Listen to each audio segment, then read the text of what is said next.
The story begins by explaining that the abyss is formed when the concentration of mana in the atmosphere reaches a critical mass. This abyss creates a link between the human world and the demon world, known as Void. The stronger the connection, the more powerful beasts will emerge. The protagonist recalls that on the night of the tragedy, the abyssal depth in his hometown reached 12, which was enough to summon a beast called the Lord. As beasts roam his hometown, the protagonist's grandfather expresses his disbelief at having to take his axe into battle once more.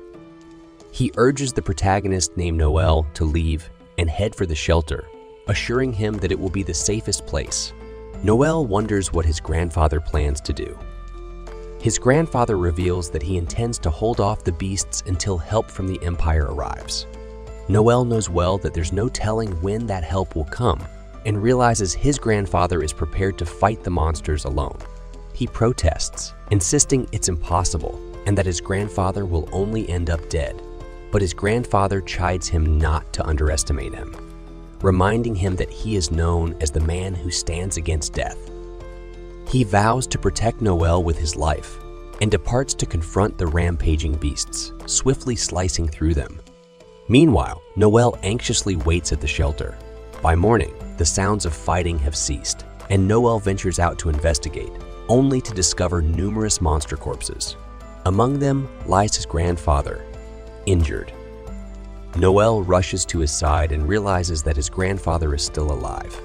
His grandfather laments the toll of age, expressing disbelief that he might die like this. He reflects on the life of a seeker, explaining that choosing a life of combat means living with the constant presence of death. He then asks Noel if he still wishes to become a seeker, despite this knowledge. With tears in his eyes, Noel affirms his desire, and his grandfather urges him to become the strongest seeker possible.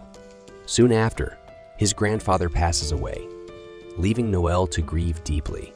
Noel recalls that his grandfather, Brandon Stolen, was the strongest seeker who once defeated a demon with an abyssal depth of 13, known as Cassides the Silverfish, earning him the title the man who stands against death. 2 years later, we find Noel in a monster lair with his party. He instructs his companions Lloyd and Walter to attack the monsters while asking Tanya to provide support. Tanya uses light magic to blind the monsters, allowing the others to defeat them easily. Noel explains that he holds the role of Talker, a support class considered the weakest. Next, they engage lesser vampires, with Noel noting that they are a lower class of vampire that cannot use magic. Instead, their queen is capable of rapidly reproducing, creating an endless number of spawns. Walter wonders if the spawns are all offspring of the queen, to which Noel confirms, but warns them to remain vigilant since each spawn possesses enough strength to tear apart an ox with their bare hands. One of the spawns lunges at Noel, but Tanya intervenes, reminding everyone that these monsters cannot be killed unless their heads are severed. They press forward, and Walter suggests they target the queen, the source of the spawns, to make the job more efficient. Noel points out that they can't do that since this mission is too challenging for a C-rank party like theirs. He insists they must eliminate the spawns first to increase their chances of success, and advises Walter not to prioritize efficiency above all else, or it could lead to disaster. Walter reluctantly agrees and sarcastically remarks that they will take orders from their party's useless buffer, joking that they are only able to tackle this B-rank mission because of Noel, the Great Talker. Noel is annoyed to hear this. He clarifies that the Talker class specializes in support and can boost the party's combat capabilities with buffing words, but is inherently the weakest in combat and relies heavily on his teammates. As he tries to explain further, he suddenly senses a monster preparing to attack and warns everyone to dodge. The monster releases a poisonous gas and everyone covers their noses. Noel finds himself enveloped in the gas, prompting Lloyd to suggest rescuing him. However, they are then attacked by the Queen of the Nest. Walter and Lloyd fight fiercely against the Queen, but their efforts prove ineffective, and they realize they have no chance of victory without Noel's buffs. Walter urges Noel to regain focus and give them orders. Noel retrieves his gun, firing at the monster and asserting that they should not underestimate him. He declares that he will demonstrate how a talker fights, activating a skill called Tactician to boost all party stats by 25. He instructs them to fall back as the monster prepares a ranged attack, and they comply. He then enhances the stamina and mana recovery speeds of his party members, and requests Tanya to cast a barrier around them while ordering the other two to keep attacking. With his buffs, they manage to slice the monsters significantly. Noel notices some spawns lurking nearby, ready to attack, causing Tanya to panic. He uses one of his buffs to stabilize her mental state and bolster her willpower, setting a timer for 74 seconds. He declares he will handle the spawns while they focus on the main body. He activates his Howl skill to stun the spawns and freezes them using his anti-BS gun, Silver Flame. One spawn manages to escape, prompting him to calculate the queen's movements and the time it would take to reach him. He decides to shoot the queen to distract it, allowing his comrades to strike. In the chaos, a spawn attacks Noel, but he narrowly dodges. Noel explains that the spawns freeze when the main body is killed. His party successfully finishes the job within the allotted time. They commend Noel but also chastise him for being reckless, knowing the spawn would stop moving once the queen was defeated. This reminds Noel of a moment from his past when he lamented being given the weakest job and expressed his desire to be a warrior like his grandfather. His grandfather had reassured him, pointing out how he resembled his late mother and expressing confidence in Noel's potential as a seeker. He had promised to raise Noel as the strongest seeker possible and urged him to trust him. As Noel and his party exit the monster lair, he resolves to become the strongest seeker and surpass even his grandfather. The scene shifts to Atray, the capital city of the Velanon Empire, highlighting that the nation's prosperity is rooted in its magical civilization. This empire is more vulnerable to the abyss than most other countries and has developed magical technology using materials derived from the beasts. It could be said that this technology is the foundation of the nation, and as a result, the seekers responsible for protecting it from the abyss are highly regarded by the people. We then see Noel and his friends celebrating their recent victory. Noel shares that he became a seeker as soon as he turned 15, deciding to search for companions in the capital since he couldn't fight alone, which led him to this point. Walter comments on their last job, noting that they earned a total of $5 million, while Lloyd reflects on how far they have come in the years since they formed their party. Lloyd believes they can aim even higher, revealing that he is the leader of the group. Noel considers their party strong, but thinks it would be even better with a scout. For now, he decides to focus on gaining experience with this group. Walter notices Noel lost in thought and tells him to enjoy the party, offering to listen if he has concerns. Noel brushes him off, and Walter speculates whether Noel is still upset about their refusal to negotiate for an additional $500,000 in their reward.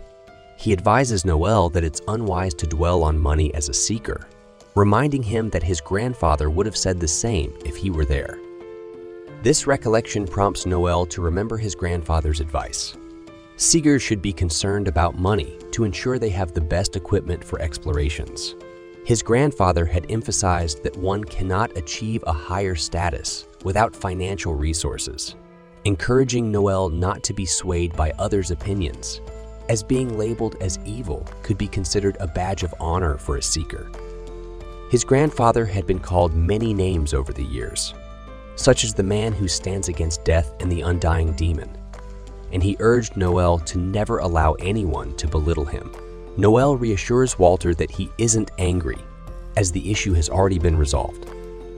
Tanya then points out that Walter keeps bringing up the topic, calling him pathetic.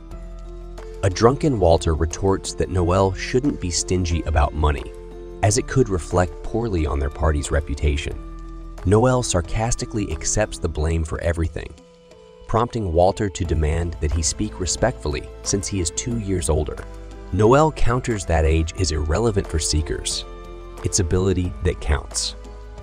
He urges Walter to stop using his age as a shield, which frustrates Walter, leading to a heated argument between them. Just as it seems they might come to blows, Lloyd intervenes, and Tanya calls them both idiots. Lloyd then casually reminds her that they are all teammates and that they share the reward.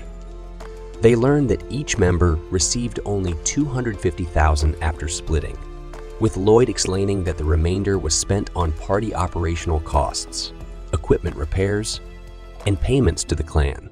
Tanya expresses her dissatisfaction with this outcome, but Lloyd assures her that their party's funds are steadily increasing. He mentions that if they take on another significant mission, they could earn a similar amount again. However, Noel reminds him that such missions are rare. Unlike clans, they do not receive direct missions from the country. He explains that all Abyss purification tasks are handled by clans, and if they fail, they must pay a penalty. Noel then inquires about their party's total savings, and Lloyd reveals it stands at around 12.8 million. Noel proposes to use this money to establish a clan, explaining that they need to pay 20 million to the country to do so, promising to provide the remaining 7.2 million. He argues that forming a clan would be better than relying on second-hand jobs from other clans. Lloyd points out that in addition to the 20 million, they will also need a base of operations in the capital, which could be costly. Noel mentions he already has an affordable location in mind. Tanya objects, asserting that they are still newbies, and it's premature to pursue this. Noel questions when they will be ready, stating they will always be newbies unless they establish their own clan. He insists he possesses all the necessary knowledge to get started and only lacks the experience of running a clan. Lloyd cautions that they won't land significant jobs without the country's trust. However, Noel argues that the country will trust them because they are young and attractive. He explains that the nation desires more Seekers, as they are seen as idols and heroes. Seekers must be youthful and appealing, and other clans are composed of similar individuals. They would also receive sponsorship fees if they partnered with a company. Walter finds it hard to believe that their looks will earn them better treatment from the country, but Noel insists that they will. Tanya expresses concern that this amounts to selling themselves. Despite her objection, Walter agrees, stating he has grown tired of taking second-hand quests. He argues that this move will enhance their status and increase their earnings. Walter adds that this way, he can indulge in romantic pursuits, prompting Tanya to protest. Lloyd grows angry at Walter's comment and defends Tanya. Noel then points out that they are at an impasse with 2 votes on each side and asks Lloyd, as the leader, to make a decision. Lloyd wonders if Noel is serious, and upon confirming his sincerity, he learns that if he doesn't agree, Noel will quit the party and take his share of the savings. Noel reminds them that he formed this party to achieve his dream of becoming a Seeker greater than the legendary Overdeath. Hearing this, Lloyd agrees to establish a clan, although Tanya appears displeased. Lloyd reassures her that this was bound to happen eventually and suggests they continue this discussion the day after tomorrow, as they still have alcohol in their systems. They all agree and prepare to leave. Tanya attempts to say something to Noel before he goes, but holds back. The next day, Walter rushes to Noel's room, informing him that Lloyd and Tanya have betrayed them. Later, Noel finds out from a letter that Lloyd made bad investments, got into debt, and stole all the group's money to pay it off before fleeing the city. After reading this, Noel laughs uncontrollably, which makes Walter angry at his partner's carefree attitude. Noel explains that he couldn't help but laugh at the humiliating downfall of Lloyd, who was once great. He then asks Walter where he got the letter. Walter says he found it in Lloyd's lodgings after hearing about a good job at the tavern that morning. He went to notify Lloyd and Tanya before anyone else, but when he arrived, they were gone. The lodging owner gave him the letter, and according to the owner, Lloyd left around 8 p.m. the previous night. Knowing this, Noel concludes they fled right before Itri's gates closed. It's now 9:30, meaning they've been gone for 12 hours. Noel's plan is to check the gate records to see where they left. He thinks Lloyd and Tanya probably didn't rent horses to avoid leaving tracks, so they might be able to catch up. Walter, however, just wants to give Lloyd a satisfying beating. After Walter speaks, Noel gets serious and says this is a betrayal. If they find Lloyd and Tanya, it'll likely turn into a fight to the death since both are strong. It won't be easy, especially because of their past as friends. Even if they win, they won't recover the money, which is why Lloyd and Tanya fled, pretending it was a romantic escape. Noel vows to make them pay 100-fold for what they've done. The two head to the Orcs Club. When they arrive, Noel announces to all the Seekers that Lloyd and Tanya have fled the city with the group's money. He offers a reward of 2 million Phil for capturing them alive. Walter asks why Noel is doing this, and Noel explains it's easier to have many people searching for the fugitives. Soon, a member of the Lightning Bite group volunteers to go after them, asks for details, and sets off with his team. Other tavern goers join in as well. After several leave, a man approaches and says he knows where Lloyd and Tanya went, but wants payment for the information. Noel offers him 1 million Phil, but the man asks for 1.5 million. Noel sticks to his offer, realizing the man is a poor old seeker who can't find work anymore. The man gives in and tells them he saw Lloyd and Tanya on Varley's Road, heading through the South Gate. Their likely destination is Karnat Village. Noel asks the man to gather his group and meet him at the South Gate. Walter will go with the man, while Noel has something to take care of first. Later, Noel meets Walter and the others. Walter asks if Noel is sure he can face Lloyd and Tanya, and Noel confidently says he'd kill them both without mercy. He's always known what he'd do if friends betrayed him. One of the men from the other group asks if Noel never trusted his friends. Noel replies that trusting isn't the same as blind faith. He tells Walter to stay in the city, which makes Walter grumble about being called weak. Noel thinks to himself that Walter has a good heart, and if he's not fully committed, the upcoming fight will be painful for him. Later in the afternoon, Lloyd suggests to Tanya that they rest for the night and continue in the morning. Seeing her worry, he tells her to relax because once Noel realizes he can't get the money back, he won't care anymore. Just as Lloyd finishes speaking, Noel and his companions appear behind them, using a stun howl to subdue them. Walter nearly punches Lloyd, but holds back. Noel calmly asks Lloyd what he did with the bounty from the lesser vampire. Lloyd admits he used it to pay off another debt. Noel deduces that the investments mentioned in the letter were a lie, and that Lloyd spent all the money on gambling. Walter becomes even angrier, knowing Lloyd wasted the money they risked their lives for. At that moment, Lloyd shouted that Noel and Walter didn't understand what it meant to be a leader. He didn't want to spend the money, but realized he was already drowning in debt. He believed his former companions had no right to criticize him, since they left him to bear the burden of leadership. Now, they wanted the benefits when it was convenient for them.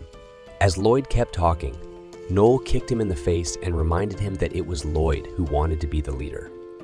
Even after losing all the group's money to gambling, Lloyd still wanted to play the victim. As he ranted, Noel kicked him several more times, and Lloyd began begging him to stop. Walter looked away, not wanting to see the scene, feeling uncomfortable. The rest of the group was in awe of Noel's determination to punish the former leader. While Tanya pleaded for the violence to stop, Noel asked Tanya if she wanted to take the kicks for Lloyd, and warned he wouldn't hold back just because she was a woman. Noel then used his confess ability, which forced Tanya to tell the truth. She admitted that she also gambled with Lloyd and spent the group's money.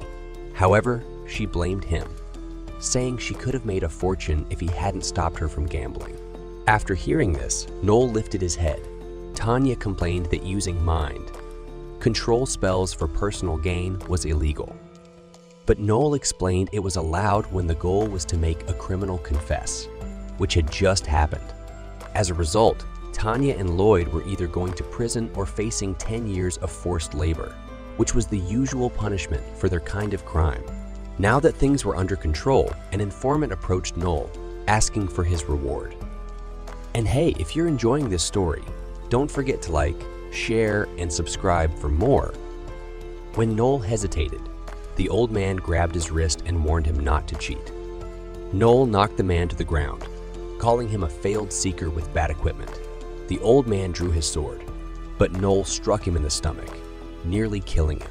This move reminded Noel of a technique his father had taught him. It causes a cardiac concussion that knocks out even the strongest fighter. Just then, a luxurious carriage arrived. Out stepped Finocchio Barzini, a well-known slaver. He worked for the Lucianos, the most powerful mafia family in the capital. Finocchio was both refined and cruel, earning him the nickname Mad Clown. Walter asked if this was Noel's plan all along. Noel confirmed that Lloyd and Tanya probably had no money, so he made a deal with Finocchio to sell them as slaves to recover the lost funds. Otherwise, they would be handed over to the military police, where only 2 criminals survive forced labor. Finocchio offered 6 million fil for the pair, but Noel said the price was too low. The slaver explained the Church of the Holy Cross was about to issue a decree of poverty, meaning the wealthy would have to cut back on luxuries. Spending too much would attract the church's attention. Noel asked if even the most powerful mafia couldn't defy the church, and Finocchio confirmed this. Noel stood firm, raising the price to 11 million. Surprised, Finocchio raised it to 12 million. After more bargaining, the price shot up to 15 million. Finocchio threatened Noel, but Noel replied that he would tell everyone that Finocchio paid 30 million instead of 15, making Lloyd and Tanya seem even more valuable. Finocchio could then sell them later for 90 million. Impressed by Noel's cleverness, Finocchio offered him a leadership position in his mafia family. Noel refused and asked for the final deal. Finocchio agreed to 15 million but warned Noel never to pull such a stunt again. He also ordered the old man to keep quiet or face the consequences. As Lloyd was taken away, Tanya begged for mercy, reminding Noel that they were once companions. Noel coldly replied that companions don't gamble with other people's money, and a traitor will always be a traitor. In despair, Tanya turned to Walter for help. But when that didn't work, she insulted him, calling him useless. Finocchio commented on how frightening women could be, and then bid Noel farewell.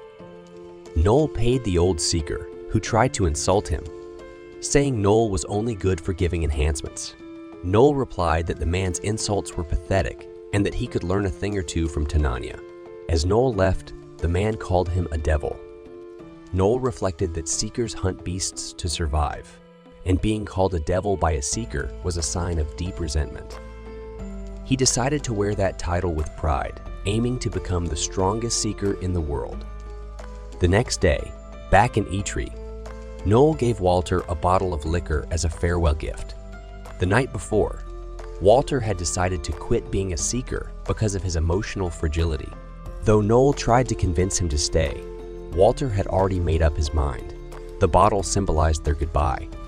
After Noel left, Walter wondered if Noel even had a heart, especially since Tanya had loved him, yet Noel never showed any interest. In the end, all Noel cared about was becoming stronger, which made him the group's only special member. With that, Walter took a sip from the bottle, calling Noel his best friend. Meanwhile, Noel thought about starting over. He compared himself to a snake shedding its skin to grow stronger. With that in mind, he planned to rebuild the blue beyond.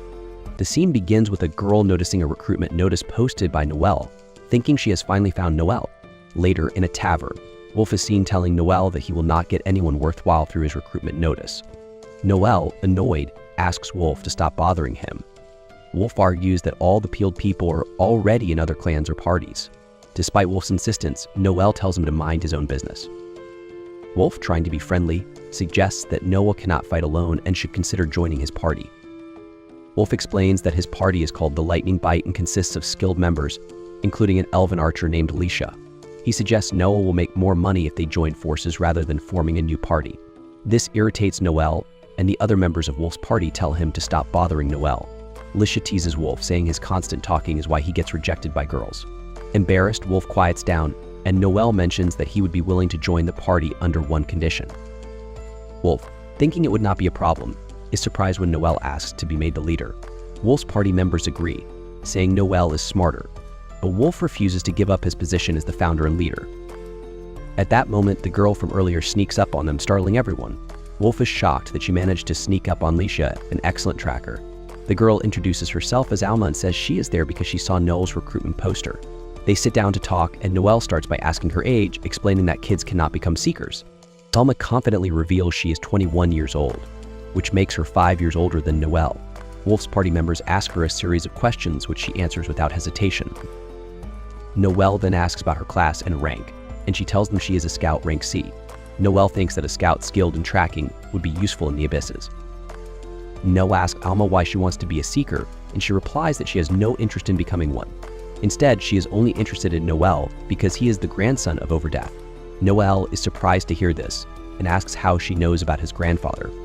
Alma reveals that her grandfather once fought Overdeath, resulting in her grandfather losing his right hand. Noel wonders if she is seeking revenge, but Alma explains that revenge is pointless. She simply wants to see what kind of seeker Overdeath's grandson has become. Noel tells her that his grandfather is dead and apologizes. Alma shares that her grandfather also passed away last month, so there is no need for an apology. Noel then asks for the name of her grandfather, and Alma reveals that he was Alcor Judiklai. Everyone in the tavern is shocked because Alcor was the founder of the Society of Assassins, a notorious organization that kills for money. A seeker named Logan becomes angry, thinking Alma is lying. Wolf tries to intervene, telling Logan that this is none of his business. But Logan refuses, citing an unspoken tavern rule that only seekers of a certain prestige are allowed inside. Alma admits she did not know this and realizes she is a novice. Logan warns her that regulars often punish those who break this rule. Alma then asks Noel what determines a seeker's prestige, and Noel explains that it ultimately comes down to strength, not just class and rank. Alma realizes she only needs to defeat Logan and quickly takes him down with a chop and a kick, surprising everyone. Impressed by her skill, Noel hires Alma on the spot.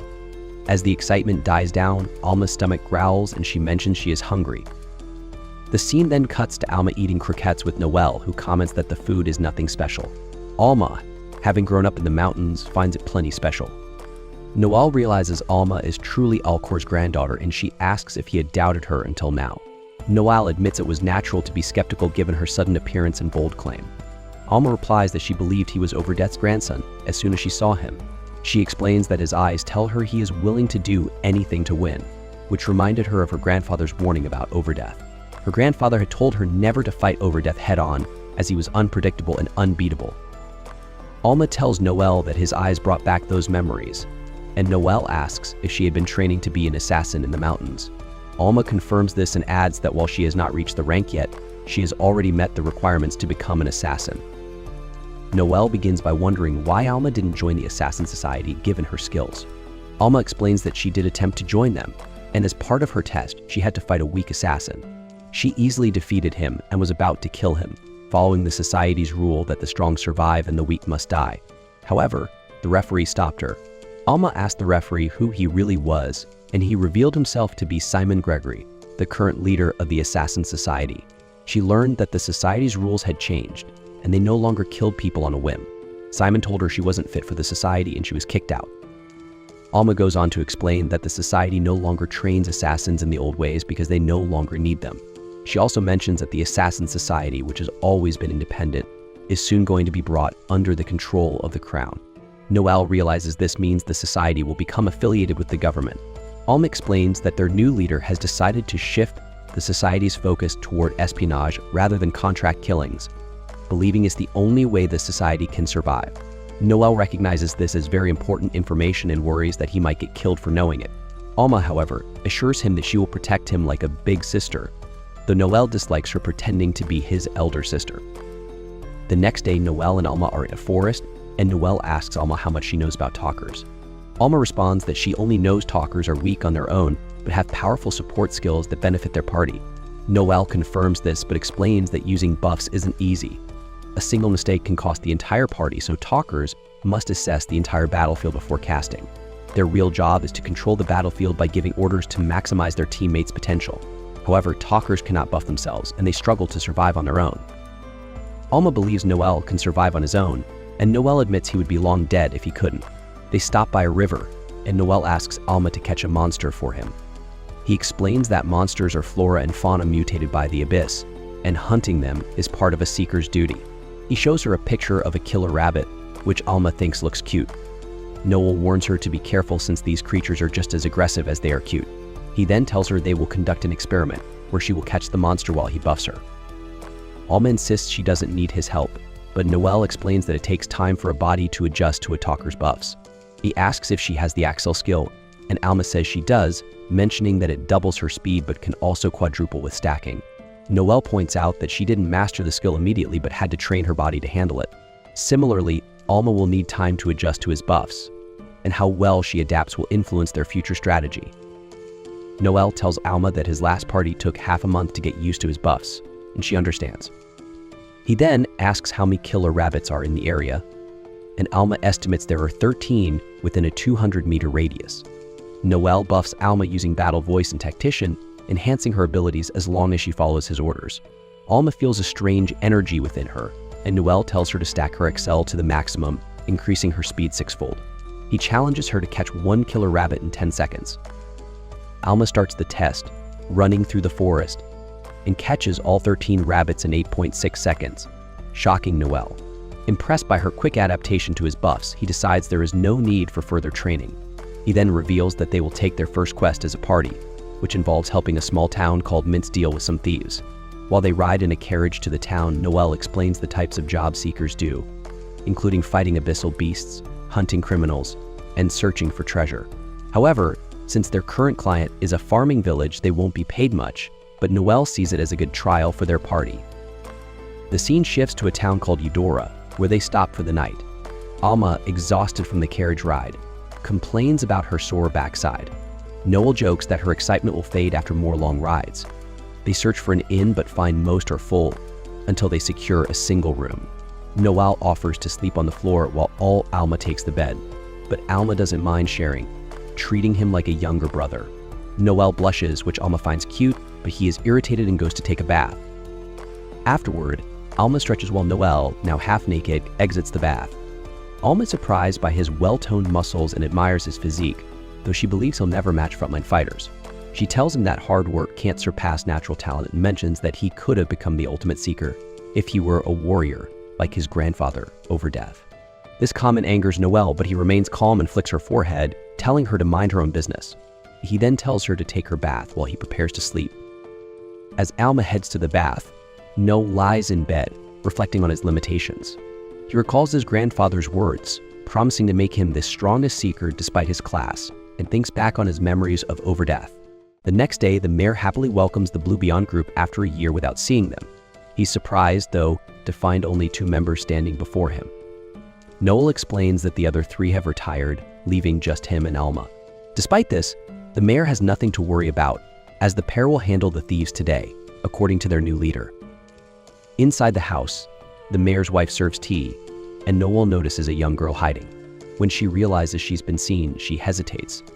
The mayor introduces her as Chelsea, saying she's been going through a tough time but was excited to meet Blue Beyond.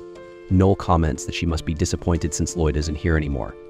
In truth, though, Chelsea admires Noelle more than Lloyd, though no one knows this. Next, Noelle reviews the mission. The mayor's letter mentioned 20 thieves had attacked a nearby village, causing casualties and kidnapping women. Noelle asks if they found the bandits' hideout, and the mayor confirms it's in a rocky clearing in the eastern forest. Regarding payment, Noelle requests 2 zinzansen up front and 3 more upon completing the mission. To his surprise, the mayor quickly pays the initial sum, surprising Noelle, who thought the man would try to haggle. He notices that the money likely wasn't easy for the mayor to gather. Still, Noelle assures him the mission will be done, and awaits the rest of the payment. As they leave, Alma teases Noelle, saying the mayor's wife was staring at her. The mayor's daughter runs up to them and asks Noel if he'll really defeat the bandits. With a warm smile, Noel reassures her that he will end the nightmare soon. The girl, excited, shows him the bamboo dragonfly she's holding, saying Noel taught her how to make it last time he was there. She adds that the ones she makes now fly higher than any other kids, and she treasures the dragonfly he gave her. Embarrassed, she runs off, hoping for a safe return. Afterward, Alma comments that Noel has a charming face, but is a scoundrel for having the girl wrapped around his finger. Not in the mood for the teasing, Noel tells her to be quiet, and they continue on their way. By nightfall, they arrive at the bandits' hideout and realize there are far more than 20, likely double the number the mayor mentioned. Observing the group, Noel thinks he recognizes their leader. Soon, he identifies him as Razor the Fat, a B-rank bandit with a bounty of 2 million fil, notorious for reconnaissance. Noel thinks to himself, in a one-on-one fight, this would be easy, but the problem will be if the others surround us. Noel assures Alma that he'll handle the rest. Alma, using her stealth ability, infiltrates the enemy camp. Through their linked thoughts, Noel receives updates as she moves through the camp. Soon, she reaches Razor's tent and waits for Noel's signal. Noel then unleashes his stun howl, paralyzing the bandits in the area, and orders Alma to take down Razor. She swiftly pierces through the tent, driving her dagger into the leader's torso. With the boss dead, her task is to keep the remaining enemies busy until Noel arrives. One by one, Alma cuts down the bandits, and Noel, watching her, notes that she seems to take a strange pleasure in it, something that could be a problem in the future. As Alma counts her kills, Noel joins the fight, using a flash grenade to blind their opponents. He follows up with flame bullets, setting a large fire that quickly engulfs the camp. Later, the mayor joyfully greets Blue Beyond, asking if the bandits have been killed. Noel confirms that they're all dead and offers to show the mayor the leader's body, but the mayor declines for now. Regardless, Noel requests the rest of his payment. The mayor invites them to dine first, saying his wife and daughter have prepared a feast. Inside, Chelsea expresses her dream of becoming a seeker like Noel and wonders if she's capable of it. Noel replies that any adult can, and she should consider enrolling in the training school in Trowel, a government-run institution with a 2-year course for frontliners and a 1-year course for those working behind the scenes. He warns her, though, that the government doesn't cover living expenses, so she'd have to manage that herself. He also suggests she could gain experience as a support, though it's not a common path. Supporters help seekers and get to observe them up close. Enthralled, Chelsea asks if she could join Blue Beyond once she's strong, and Noel assures her that if she becomes skilled and still looks up to him, they will fight together. The mayor and his wife then bring out a bottle of wine to celebrate, something the mayor had set aside for a special occasion. Noel, noting the wine's exceptional quality, insists the mayor take the first sip. The mayor's expression suddenly changes to suspicion, and Noel cuts to the chase, asking the man to drink the wine he poisoned. The mayor is stunned, demanding to know why Noel would accuse him of such a thing. Noel calmly explains that the mayor wouldn't need to pay Blue Beyond if its members died, and he could simply take their money and gear. The mayor, growing more anxious, demands to know why Noel is accusing him of such a plot. Noel gives 3 reasons. First, a man who lies about the number of bandits to lower the reward wouldn't open a bottle worth 1 Zenden fil just out of generosity. Second, the wine is cheap, and Noel can tell by the smell that it's starting to spoil, meaning it's been open for a while, unlike the story about saving it for this moment. Lastly, Noel senses the mayor's bloodlust as soon as he mentions the wine. Alma wonders how the mayor thought he could fool them with such a simple act, especially since the recon class builds up poison tolerance. The mayor loses his composure, insisting there's no proof against him. But Noel presses him to take the first sip of the wine if there's nothing wrong. Panicking, the mayor knocks over the glass and calls for help. At this point, Noel uses his confessed magic, forcing the truth from the mayor. He admits to poisoning the wine, planning to kill Blue Beyond and steal their valuables after they dealt with the bandits. Chelsea, horrified, asks if her father really intended to kill Noel and her. Before she gets an answer, Noel strikes the mayor in the right eye, making it clear that he won't stop there. The mayor begs for forgiveness and promises to pay the 3 Zenden he owes, but Noel demands all the mayor's money if he wants to live. The mayor pleads, saying he has debts to pay the Gambino family, a mafia that will kill him if the payment is delayed. Noel remains unfazed, continuing to threaten him. In desperation, Chelsea brings out 8 coins, 2 Zizens, the last of the family's money and hands them to Noelle. Her father calls her a fool, warning that the Gambinos will kill them all without that money. Chelsea, however, stands firm and gives the coins to Noelle. He accepts the payment and calls Alma to leave. As they go, Chelsea shouts in anger, declaring her hatred for Seekers, but Noelle ignores her. On their way back, Alma comments on how hard life is for Seekers. Noelle asks if she's referring to what just happened. She says no, but wonders if he's really okay with everything. Coldly, he assures her that he is. Alma then remarks that losing the admiration of someone who cared about him isn't good, no matter how he sees it. Noelle responds that if he feared disappointing people, he would have stayed on a deserted island. At that moment, they spot an airship in the sky, marked with the Goat Dinner Clan symbol. Noelle explains that this symbol represents the 3-star regalia, showing the clan is recognized by the Empire. There are 7 regalia clans ranked by their achievements, 4 3-star clans, 2 2-star clans, and 1 1-star clan. Owning an airship is a privilege of the regalia, and the ship likely carries some of the smartest and wealthiest people in society. Noelle then shares his ambition to reach that level of prestige within a year. Hearing this, Alma recalls a test from her past where Simon Gregory asked if she had killed Alker Judicolo, the former leader of the Assassin Society. Alma admits it was easy since Alker was already very old. Simon had told her that Alker sought power and was a reaper in human form, but he could never surpass the Overdeath, and that failure consumed him. Simon then asked if Alma was really Alker's daughter, to which she revealed she was born from a woman Alker had kidnapped from a village. Alker never wanted children, he wanted someone to be just like him. He believed that by creating an invincible version of himself through Alma, he could erase his defeat to the Overdeath. Because of this obsession, all of Alma's siblings died except her.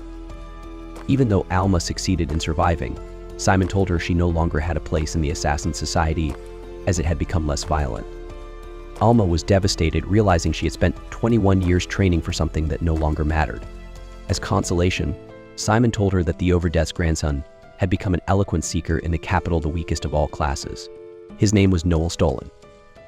Recalling that moment, Alma embraces Noelle and vows to always fight by his side. This brings an end to our episode. The story shifts to a public bathroom, where a man drags an officer into one of the stalls, knocking him out. Taking the fallen officer's hat, he disguises himself as the unconscious man.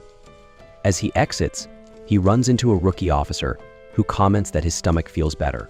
The disguised man replies in agreement before resuming his post guarding a cell that holds a prisoner on death row. This prisoner, Hugo Capelius, known as the Puppet Master, left Etre, the Empire's capital, trembling with fear.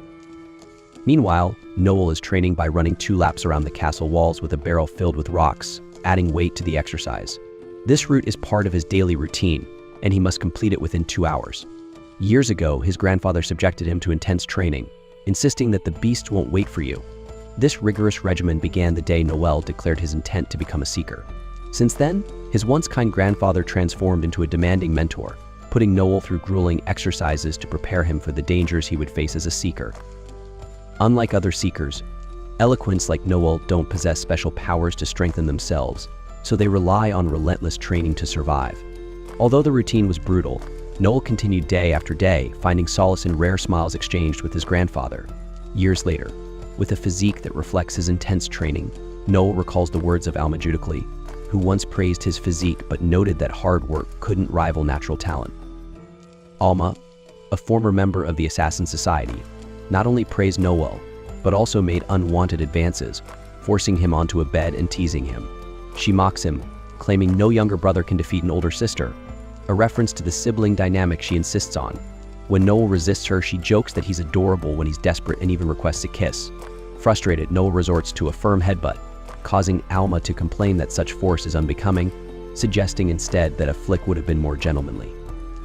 Trying to move past Alma's advances, Noelle suggests they head to the Assessor's Guild, explaining that it's the place where adventurers can evaluate their class and rise in rank. Inside, Noelle tells Alma that assessors are usually gnomes who dedicate their lives to studying classes, although they themselves don't rank up. He asks Alma if she has the mark needed to climb in rank, and she explains that she does, adding that a mark usually appears on the chest or back of the hand when it's time to rank up. Alma hopes Noelle's mark will appear on his back, feeling it's the ideal spot for such a symbol. Nearby, they overhear a gnome congratulating an adventurer who has just ranked up. Seeing this, Noelle wonders if Alma will become an assassin, but Alma hasn't decided and is open to suggestions. He expresses concern about finding a class that fits well with the new members of the Blue Beyond, their group. Alma asks if he truly plans to recruit more members, and Noel confirms, explaining they need at least one more person before venturing into the abyss. Next, Noel leads Alma to a dwarven blacksmith, where he regularly has his equipment maintained. Upon arrival, the dwarf notes Alma's striking features and welcomes her as a new member of the Blue Beyond. Afterward, they head to a bookstore specializing in skill books. Noel asks for a skill book suitable for Alma, who is a C-rank scout, setting her budget at 1 million fil. He tells her to spend it wisely on books and not waste the money. After some time, Alma returns with her purchases, which include the book Armor Piercing, a projectile skill that reduces the target's defense by half, priced at 800,000 fil. She also bought a large stuffed bear as a memento for 200,000 fil, making her total exactly 1 million fil. Although she could see Noel's frustration, she reassured him that it was the perfect purchase. Alma is curious about what Noel wanted to buy, but he admits it was out of his budget. He had his eye on exorcism, a skill for eloquence that can instantly vanquish undead foes. However, it costs 30 million fil, well beyond what he can afford. While they're in the store, Noel notices a mysterious figure passing by and decides to follow. The figure leads him to a dirty alley where he realizes it's Loki, who comments on the unpleasant surroundings but explains that he needed a private place to meet. Loki hands Noel information about a prisoner Noel is interested in recruiting for the Blue Beyond, despite the man's death sentence. Convinced that the prisoner was set up, Noel paid Loki to investigate the case to prove the man's innocence. Loki questions Noel's decision to recruit a convict, expressing concern about his unconventional methods.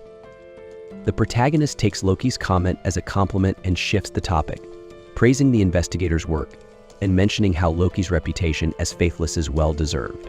As an imitator who can copy others' appearances, Loki has the skill to infiltrate any place undetected.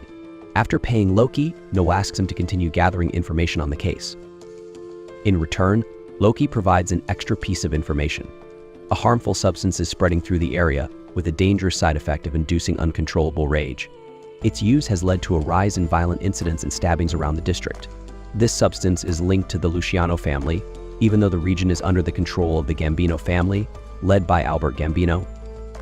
Meanwhile, Alma dines on her steak with a tense expression until an old friend unexpectedly arrives. Reflecting on the Gambino family, Noel realizes that the former boss had died, leaving his son to inherit the business. Observing the poverty around him in the outskirts, he laments that the old boss had been respected, even by figures like Fenechio Barzini, and would never have allowed such a dangerous substance to be sold. As Noel looks around, he notices a young man with an unusual appearance for the area and wonders if he might be an immigrant. Despite his youth, the beggar is far from home, likely with unfulfilled dreams and ambitions. Feeling compassion, Noel leaves a coin for him. The beggar calls out, thinking Noel dropped the coin, and warns that this place isn't safe for a pretty girl like Noel. Offended, Noel clarifies that he is a man, which surprises the beggar. When the beggar tries to give back the coin, Noel insists he wouldn't touch something handled by someone dirty and turns to leave. Suddenly, the beggar chases after him, only to be met with a swift kick from Noel. Noel harshly tells him he's worth less than that silver coin, causing the beggar to have flashbacks to another man who treated him similarly. Reliving his trauma, the beggar takes a defensive stance, prompting Noel to realize he's no beginner in combat. The beggar attacks, but Noel skillfully dodges and counters by slamming him against the wall. Impressed, a stranger watching nearby asks if Noel is a ninja. Noel explains that ninja is a subclass of reconnaissance from a distant eastern country, deducing the beggar's origin. Sensing great potential, Noel considers recruiting him for Blue Beyond. Noel mentions that he's of the eloquent class, but the beggar has lost interest in titles and prepares to fight. However, their skirmish is interrupted by a small man named Miguel, who addresses the beggar as Koga and reminds him to behave. Alma, meanwhile, tells her friend about her ranking options as a reconnaissant, assassin, torturer, pursuer, or bandit. The evaluation guild found her most suited to assassin or pursuer, but she is waiting to make a choice based on her team's needs, as Noel suggested. Miguel places a painful restraining spell on Koga using a ring, which Noel recognizes as a vow of subordination, an illegal item that forces the wearer to obey the ring's owner. Miguel questions Noel, assuming he's a pretty girl, and in response, Noel kicks him away and points a gun at him, demanding answers. With no escape, Miguel reveals his story. He had fled from Solland after running an illegal fighting ring for the D'Lembert family and stealing money from them. Seeking refuge in the imperial capital, he plans to establish a new underground combat market, training Koga, a gladiator purchased and trained in Soldoland, to fight for him. Amid this tense situation, Alma assures her friend that she's capable of standing alongside Noel and will protect him if necessary. If anyone else tries to join Blue Beyond, she believes they won't last long. Considering the circumstances, Noel briefly contemplates killing Miguel to free Koga. Suddenly, the sound of a gunshot breaks through the air. Suddenly, a gunshot rang out. Noel fired just above Miguel's head, warning him to disappear and starting a 10-second countdown. Panicked, Miguel fled, kicking Koga to wake him up and get moving too. Meanwhile, Noel thought the boy was foolish not to kill his oppressor and seize his freedom, considering the strength he had. In truth, Noel didn't want a weak, nearly dead stray, he wanted a fierce wolf, which was why he let the swordsman escape. Afterward, Noel returned to Alma and asked why Lisha was there. Instead of answering, she thanked him for the meal as though he were paying. After they ate, he clarified that he wasn't covering the bill. The elf frowned, saying he didn't need to be so stingy, especially since he had left their meeting without apologizing. Alma was also upset, pointing out that if Lisha hadn't shown up, she would have had to eat alone. Reluctantly, Noel agreed to pay the bill, but only for today. Changing the topic, the elf asked if the leader of Blue Beyond had found a new recruit. As his delay suggested, he was scouting. Though Koga's image crossed Noel's mind, he replied that he hadn't found anyone worthwhile. Instead, he'd been gathering information on a dangerous new substance spreading in the area. It provided a high but left users out of control. Since the distributor was unknown, Noel advised Lisha to be cautious and tell Wolf to do the same. The elf found it odd that Noel was concerned for her clan, but he insisted he was just sharing information with a colleague. Lisha pretended to understand and said her goodbyes, as it was almost time for her shift. Before leaving, she invited Alma to a cafe with the best sweets around, saying they'd go as friends, not colleagues. Touched, Alma agreed, declaring them best friends now. Excited, Lisha tried to include Noel, but he bluntly told her to scram. With the elf gone, Noel reflected that if Lisha knew about the substance, it might already be circulating outside Gambir's territory, and he could only hope it wouldn't cause trouble. Speaking of Gambir's notorious mafia, Miguel was next shown facing Albert Gambino. Gambino mocked him for thinking he could escape with his family's money, pointing out that the D'Lemberts had posted a wanted poster and asked Papa Luciano to turn Miguel in.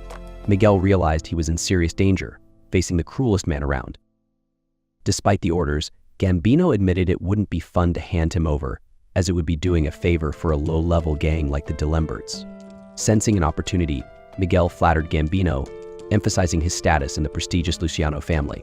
Playing along, Gambino responded that even he understood the value of respect, and since the D'Lemberts didn't know how to use him, Miguel eagerly offered to work for Gambino instead.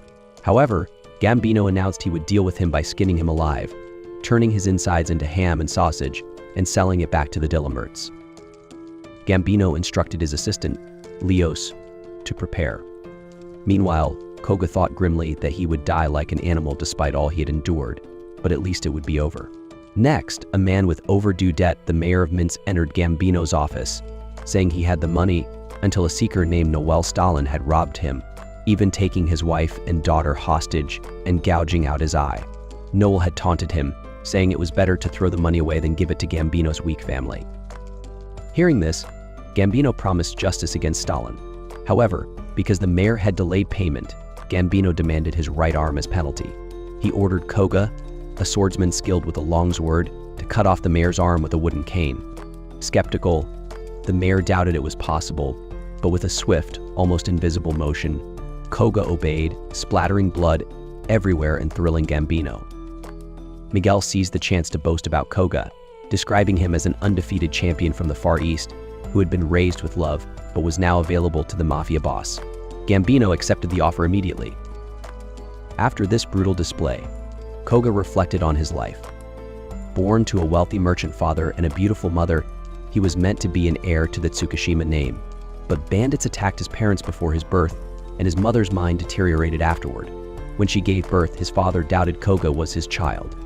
Over time, his mother took her own life, and no matter how hard he tried, his father only responded with scorn and violence, making Koga feel cursed and unwanted. One day, Koga woke up on a boat, realizing he had been sold into slavery. It was then that he met Miguel, who became his master. Forced into underground fights, Koga's desperation for acceptance led him to tear up when Miguel praised him for his victories. In the twisted world of underground fighting, this was the first compliment he'd ever received. Back in the present, after Koga donned his armor, Leos asked if he was ready. That night, Loki called Noel aside to inform him that the Gambino family was after him, based on the mayor of Mince's lies. Noel mentioned that the previous Gambino boss had been decent and wanted to know how someone as unhinged as Albert took over. Albert Gambino, the only son, was known for his cold-hearted nature. Suddenly, Noel sensed someone approaching, armed, and immediately guessed it was an enemy. Benny asked if Loki had betrayed him, and the faithless one confessed that he had. Noel pointed out that setting a trap for a client was unprofessional, but Loki, having been paid handsomely, claimed he valued his life enough to start anew in another country. Noel, drawing his pistol, remarked that Loki overlooked one crucial detail: Noel had no reason to let him live. Regretfully, he admitted he liked Loki. Loki replied that he felt the same, accepting his fate with open arms. Noel questioned Loki's apparent lack of self-preservation. Loki confessed he realized too late that he had sold out not only Noel, but also his own pride. Seeing this, Noel spared him, warning him not to leave the capital, as he intended to bring down the Gambino family. Loki laughed and cried, calling Noel a true character before leaving. Alone, Noel took a combat potion that granted 10 minutes of strength but came with brutal side effects. He then arrived at the location where Koga, now in heavy armor, awaited him. Koga was surprised to face Noel, whom he had only met earlier that day. Noel noted how quickly Koga had risen in rank, getting a better master. Noel warned that their duel wouldn't be interrupted this time. But Koga didn't draw his sword, admitting he was reluctant to fight Noel and felt he owed him for the silver coin. Noel was suspicious, wondering if Koga was bluffing. But Koga clarified that he was bound by his master's orders, even though he still had his pride as a longsword swordsman specializing in slicing techniques. In response, Noel introduced himself as someone who could channel abilities by consuming mana and had inherited the powerful techniques of the great Overdiev. Without hesitation, Noel fired at Koga, who dodged and charged swiftly.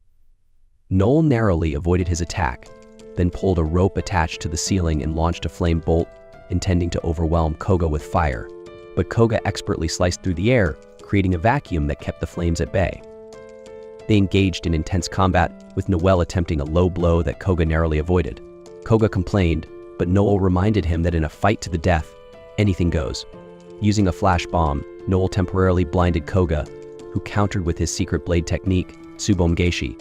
Frozen cuts appeared in the air, ready to strike at his command. The duel continued fiercely, but ultimately Koga emerged victorious, standing over Noel. Despite his victory, Koga showed respect, admitting Noel was the best opponent he'd ever faced. Noel questioned why Koga didn't finish him, as Gambino had surely ordered his death. Koga hesitated, but Noel urged him not to throw his life away for a master who would abandon him. At that moment, a woman named Alma appeared, declaring herself the only one who could truly defeat Noel. She'd come summoned through a link Noel had set up before taking the potion. As she attacked, Koga hesitated, not wanting to fight a woman. Amused, Alma assured him that she was stronger than him. Despite his reservations, Koga countered her attacks, demonstrating his skills. Noel observed their fight, recognizing that there would always be someone stronger. With renewed resolve, he vowed to become the strongest and never hesitate again. As the battle continued, Alma poisoned her blades while Koga summoned his ultimate technique, Eye Gleam. But before they could finish, Noel fired a flare, signaling them to retreat, as the military police were on their way. Koga acknowledged that he had no choice but to flee. Later, Koga returned to Gambino, who presented him with Miguel, his former master. Gambino warned Koga that this time no one would protect him if he failed. Before leaving, Koga delivered Noel's message to Gambino. Noel vowed to destroy the Gambino family if they didn't confront him directly. Enraged, Gambino ordered his men to hunt Noel down. As they left, Laos, Gambino's assistant, suggested that Koga might be drawn to Noel's strength, implying that he admired him deeply. Koga hurriedly denied it, but Laos remarked that one day he'd understand what it meant to be captivated by another's strength. Later, Gambino, accompanied by his men, found Noel in a tavern, ready to confront the eloquent fighter directly. Albert brazenly grabs Noel's wine, takes a drink, and mocks it as rotten. He assumes Noel must be struggling financially if he's drinking such low-quality stuff. Unfazed, Noel warns that drinking uninvited tarnishes the Gambino family's reputation and that not even the former boss could handle him, a wild dog. This enrages Albert, who orders Noel to never say such things again. But Noel calmly tells him to get his ugly face out of the way before he spoils his meal. If they want to discuss disrespect, Albert threatens he could cut out Noel's tongue so he never tastes anything again. Noel laughs, calling Albert all bark and no bite, especially around his friends. Albert's patience snaps as he threatens the tavern's owner. But Loven steps in, warning Albert that trouble won't be tolerated here, as the Seeker's Tavern has its own reputation to uphold. Furious, Albert orders his men to kill everyone, but Loven reminds him that starting a brawl here would have serious consequences. The Gambino family is already on thin ice with the authorities, thanks to their activities on the streets. Hearing this, Albert hesitates, and Noel mocks him as a coward who could never take on the crown, or Don Luciano. Noel goes on, saying that even if Albert wasn't so obnoxious, he wouldn't be enjoying the wine it was poisoned. Noel explains he had poisoned it when Albert walked in, which is why it tasted so terrible. Panicked, Albert bolts from the tavern, desperate to find a doctor, as Noel assures him he'll die anyway. With Albert gone, Leos praises Noel's sharp tongue and casually takes a sip of his own wine, calling the poison story a bluff. He tells Noel to leave Etri at once if he values his life, leaving money on the table as a warning. Noel coolly accepts, saying he'll leave the capital immediately. As he exits, he tells Logan his career as a seeker is over. Outside, Alma celebrates the plan's success, but Noel cautions it's too soon to celebrate. They plan to return in a week, as Noel has unfinished business, while Alma will train in the mountains, determined to defeat the swordsman in their next encounter. They part with a promise: Noel will bring down the entire Gambino family. A week later, Albert returns with his gang, furious to find Noel back in Etri. But when he orders his men to kill Noel, they ignore him. Confused, Albert demands answers from Leos as Noel laughs, explaining that Albert lost his right to lead. The Gambino family, it turns out, has grown weary of Albert's cruelty. They used to follow the Gambino name with pride, but Albert's madness has pushed them to the edge. In a twist, Noel reveals Albert's birth certificate, obtained by Loki, proving Albert's mother was married to another man, making his claim to the Gambino name false. Even the former boss only accepted him out of past love for Albert's mother. Noel then adds that a doctor exposed Albert's scheme to poison the former boss, revealing the cause of death as murder, not illness. Leos denounces Albert as morally bankrupt, unworthy of the Gambino legacy. Albert, desperate to hold on to power, insists he was the old man's chosen successor. But Leos, fed up, proposes a duel. If Albert can beat Noel, he'll be recognized as the head of the family. Albert can even choose someone else to fight for him if he's too afraid. Yet, Albert refuses, still claiming his position. At this, Saikyou Barzini, a respected family member, steps forward, declaring Albert's actions shameful and that he's come to witness the duel. Noel Stalin carefully considered why he called Finocchio for this duel. He believed it was fitting for Finocchio to exact revenge on Albert Gambino, whose actions and dealings had disgraced his family name with a dangerous substance. If Noel defeated Albert in this fight, Finocchio promised him a reward of 50 million fil. Albert, desperate to avoid the fight, protested that he never agreed to a duel. Finocchio, losing patience, grabbed Albert by the face and told him to face reality if he truly wanted to be part of the Luciano family. Cornered, Albert asked what would happen if he somehow managed to win. Finocchio promised to continue recognizing him as head of the family and would personally ensure the Seekers forgot about the tavern incident. Seeing no way out, Albert summoned Koga Tsukishima, his loyal swordsman, to fight on his behalf. Noel had expected this, knowing that Koga's oath of loyalty prevented him from betraying his master. Alma stepped forward, volunteering to fight in Noel's place, but he stopped her. This was a matter he intended to handle himself.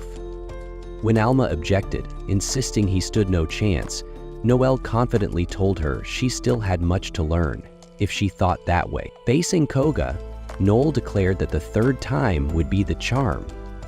Koga studied Noel and noticed the fierce determination in his eyes, the kind of look that said he believed victory was already his. It was unsettling, and Koga suspected Noel had a secret plan, or some hidden strength. Despite his doubts, Koga prepared himself, as Noel demanded to be killed if Koga had the chance. Koga assured him he had no intention of holding back. Pinocchio announced the start of the fight. Noel began with his ice bullet while Koga countered with his mad cherry blossoms technique. Albert, watching from the sidelines, smirked, confident that Noel's weak class would guarantee his defeat. As the fight progressed, the battlefield transformed into a frozen arena with ice spreading everywhere, isolating the combatants from the crowd. Koga drew his sword, enhancing his attacks with the brilliance of his AI technique. Noel, knowing he would be cut to pieces in close combat, stayed cautious but did not back down. He decided to use Koga's suspicions to his advantage. Throwing his pistol aside and drawing a dagger, Noel boldly invited Koga to end the fight up close. But before charging, he made a bizarre statement.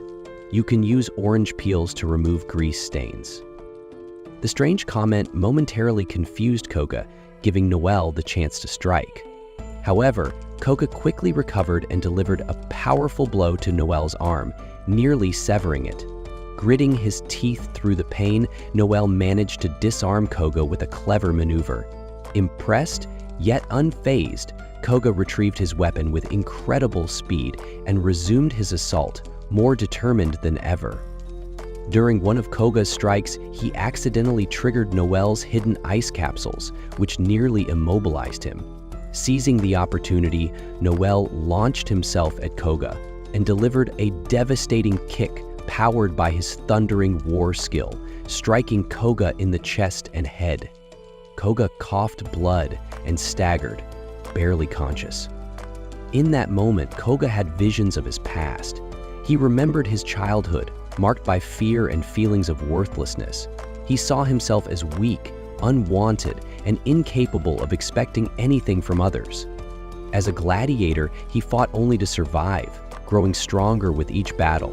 But no matter how strong he became, he still believed he was powerless, a tool for others to use.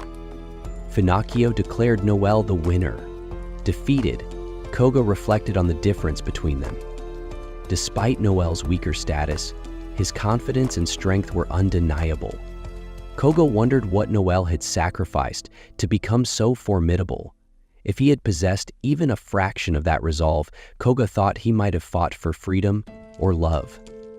With the duel over, Noel left the rest to the Gambinos, dismissing their thanks and refusing to accept any debt. As Noel bandaged his wounds, Alma scolded him for his reckless use of the thundering roar against a frontline fighter. She argued that winning was not everything, especially for someone in a leadership role.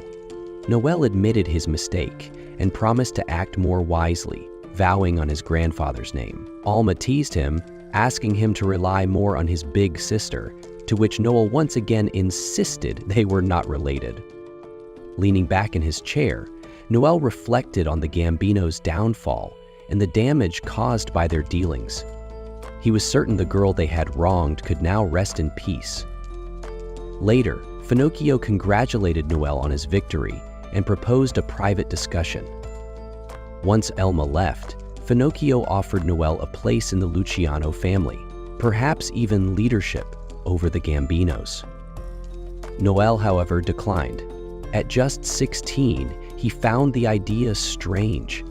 But Pinocchio argued that leadership was about heart, not age.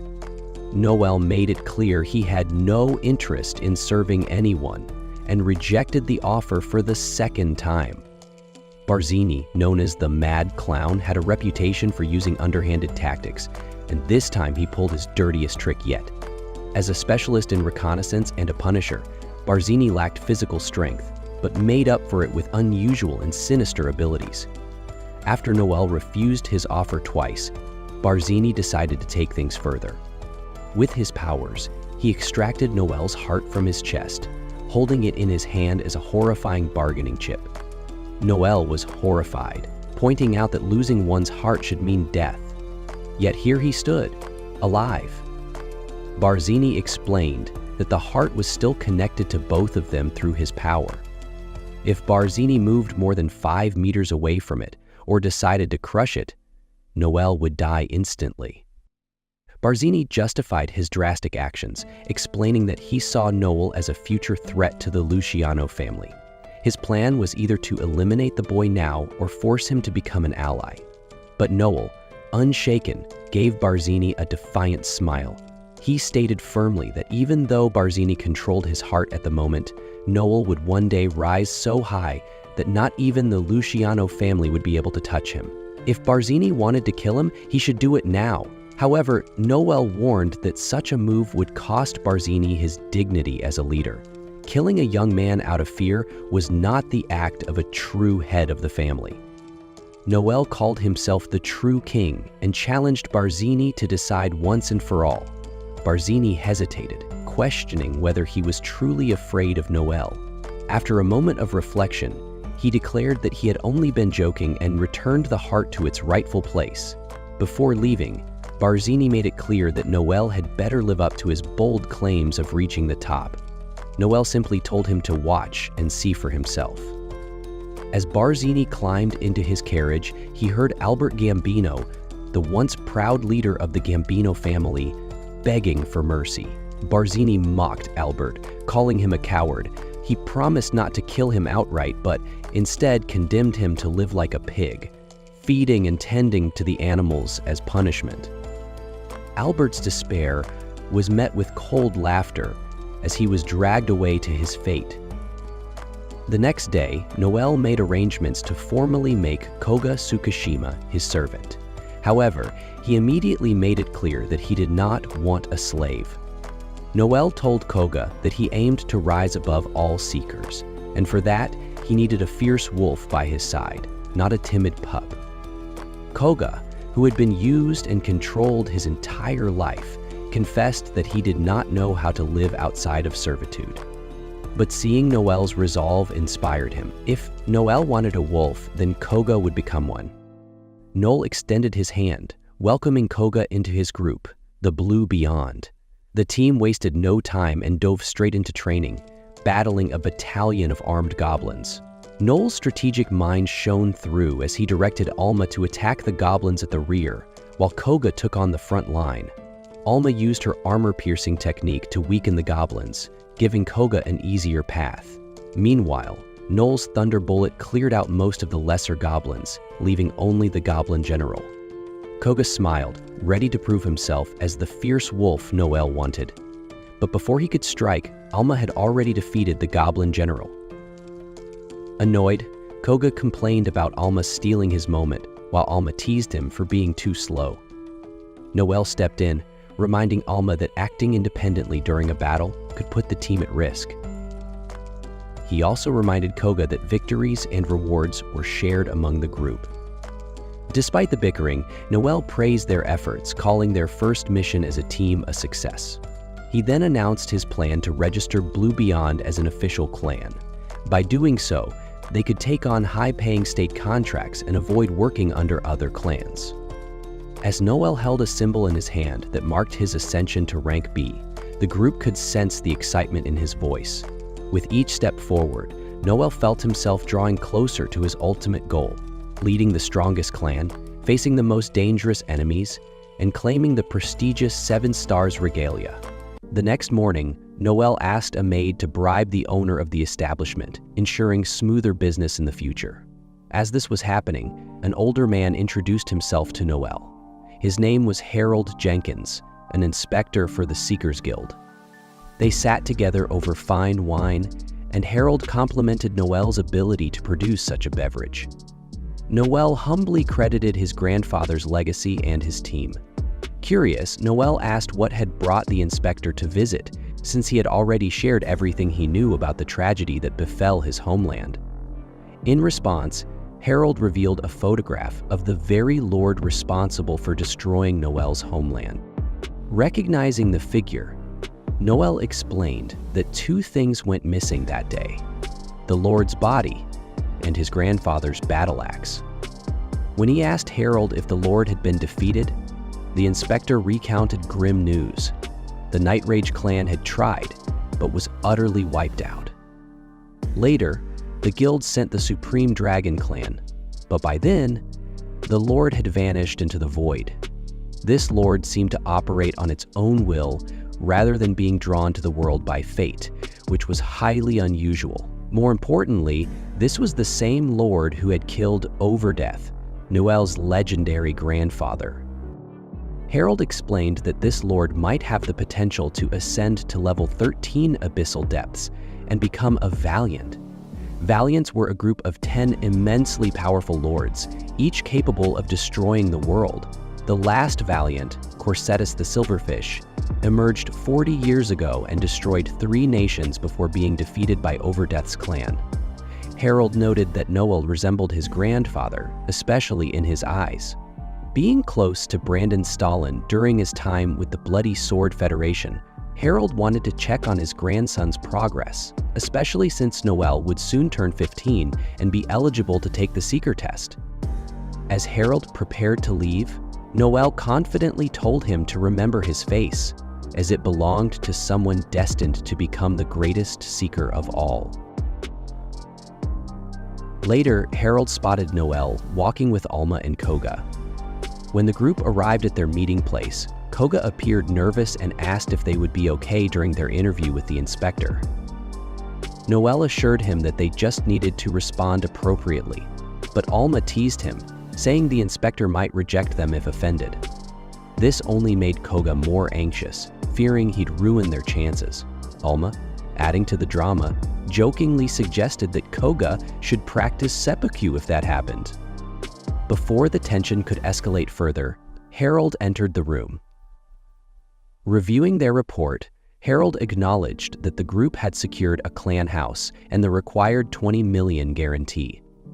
However, he noted that they still lacked notable achievements. Confidently, Noble promised to achieve rank B as soon as his application was approved. Alma, not missing the opportunity, reminded everyone that she was already rank B, leaving only Koga at rank C. When Harold confirmed their proposed clan name, Blue Beyond, and concluded the interview, Koga was puzzled. He asked if that was truly the end, only for Harold to outright reject their application to form a clan. Meanwhile, far away, 2 soldiers observed an incredible sight within a massive magical sphere. Zeke Feinstein, deputy master of the Supreme Dragon Clan, single-handedly defeated a level 12 abyssal lord.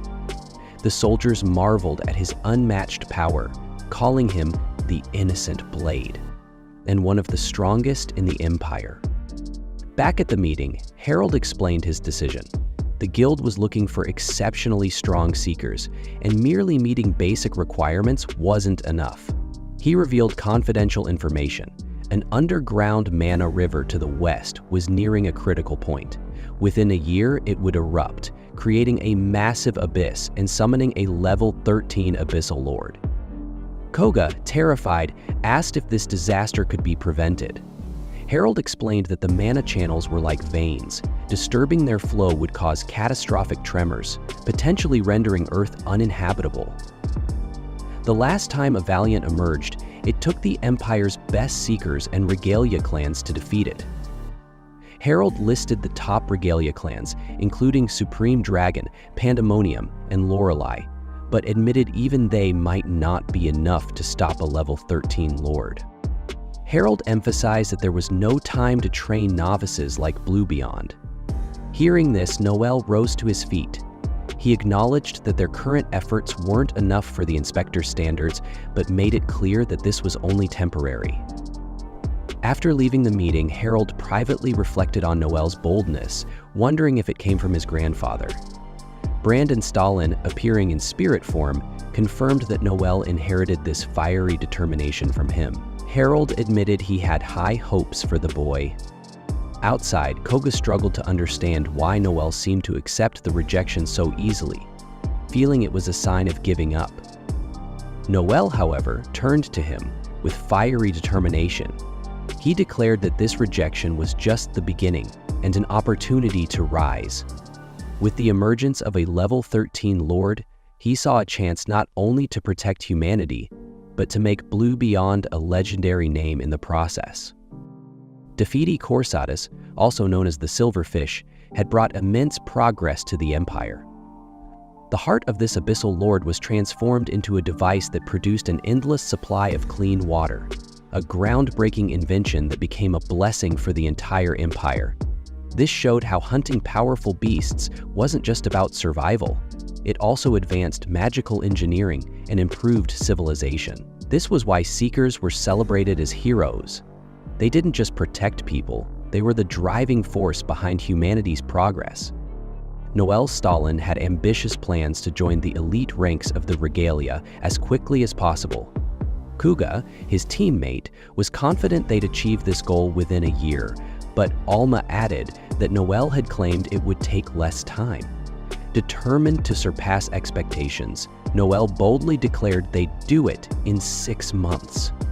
Noel's confidence stemmed from their team's unique strengths: an unbeatable swordsman from the Far East, the granddaughter of a legendary assassin, and the grandson of the great Overdeath himself. However, Noel understood these qualities weren't enough on their own.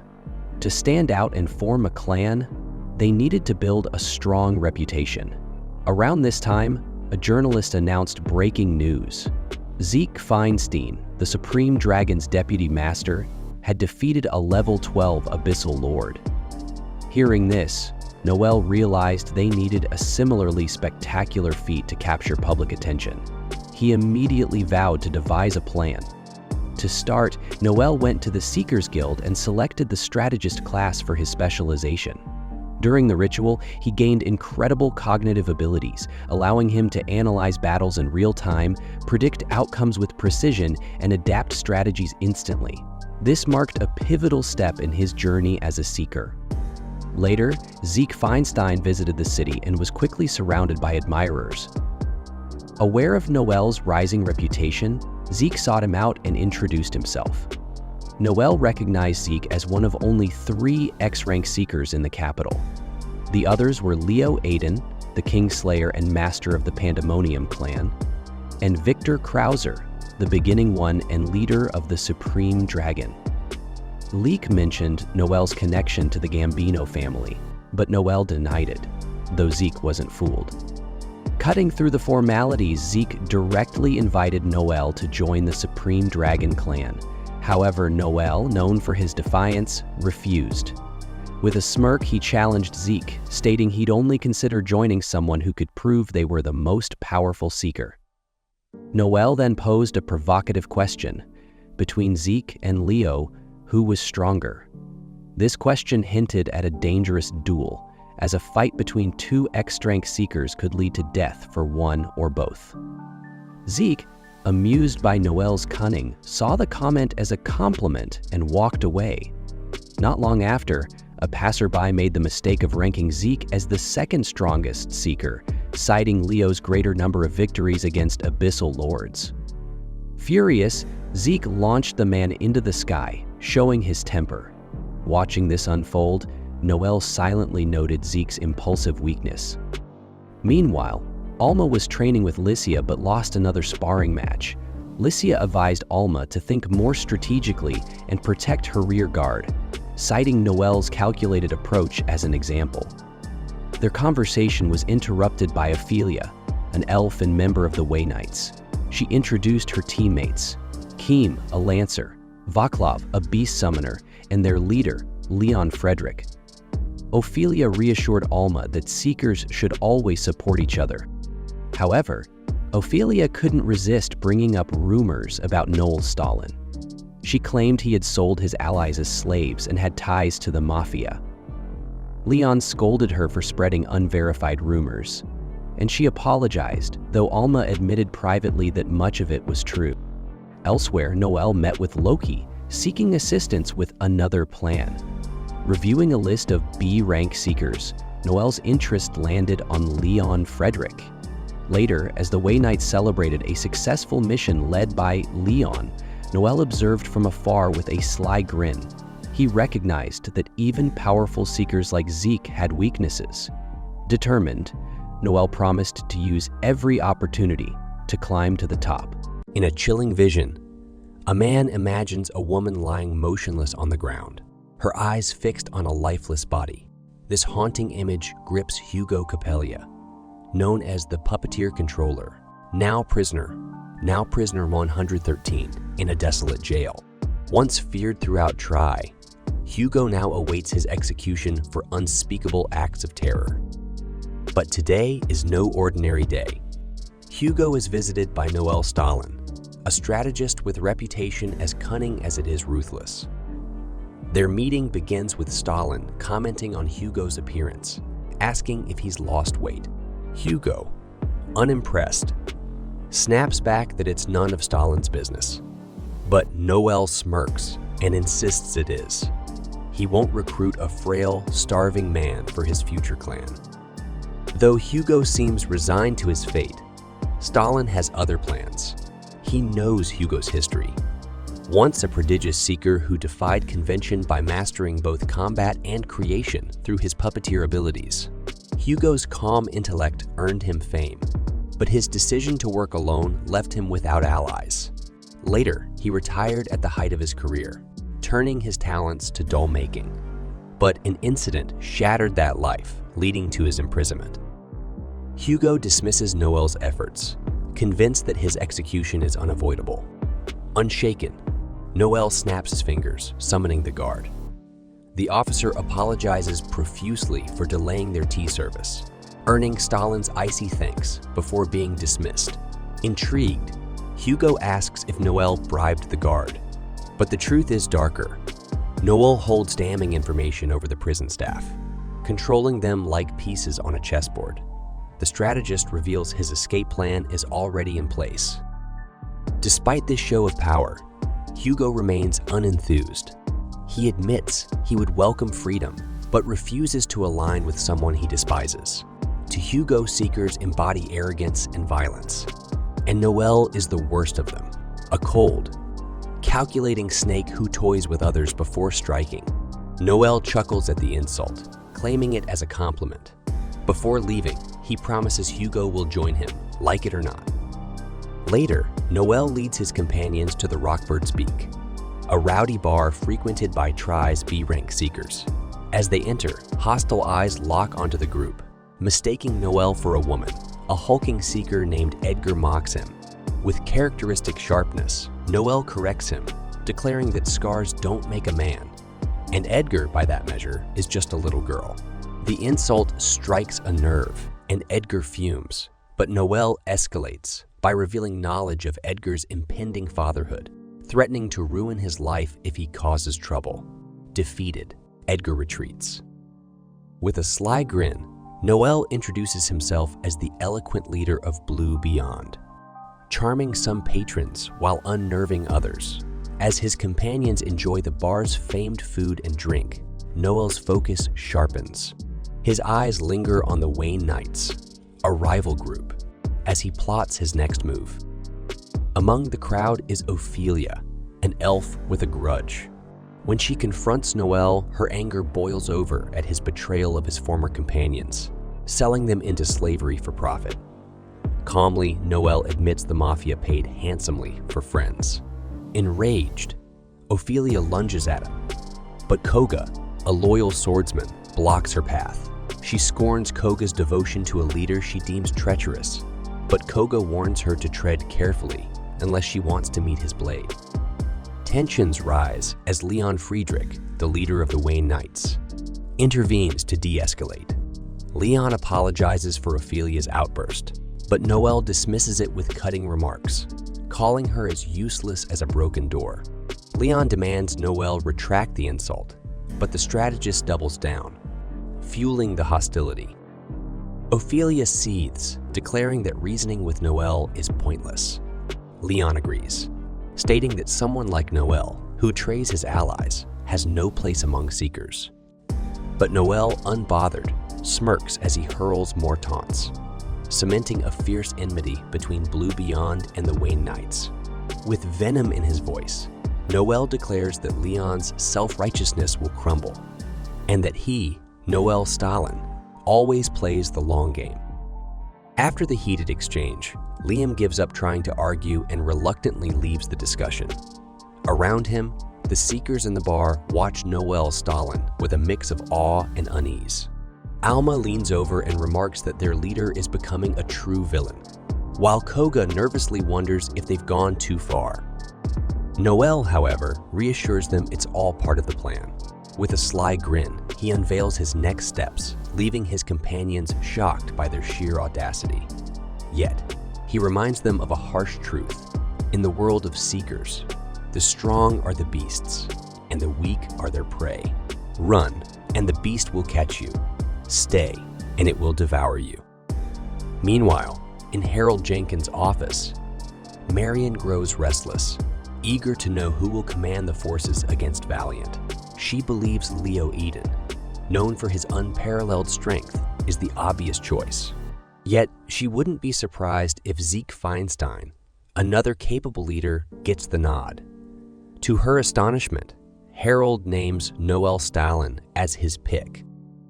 Marion bursts out laughing, recalling how Harold himself had refused to legitimize Noel's clan. Now he's backing him. Harold proposes a wager. If Leo Eden becomes Supreme Commander first, he'll step down as head of the Jenkins family. But if Noel claims the title first, Marion must enroll in spell school and train to become a top-tier inspector. Smirking, Marion agrees.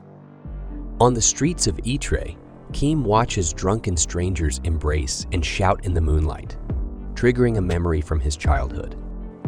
He recalls standing up for his timid friend Leon, who once scolded their peers for stealing. That day, Keem urged Leon to fight back and teach them a lesson. But Leon, even as a boy, believed violence wasn't the answer. Keem, a scrappy dreamer who aspired to be the strongest seeker, often doubted Leon's self-worth. Yet he admired his friend's unwavering sense of justice. One day, Keem made a promise.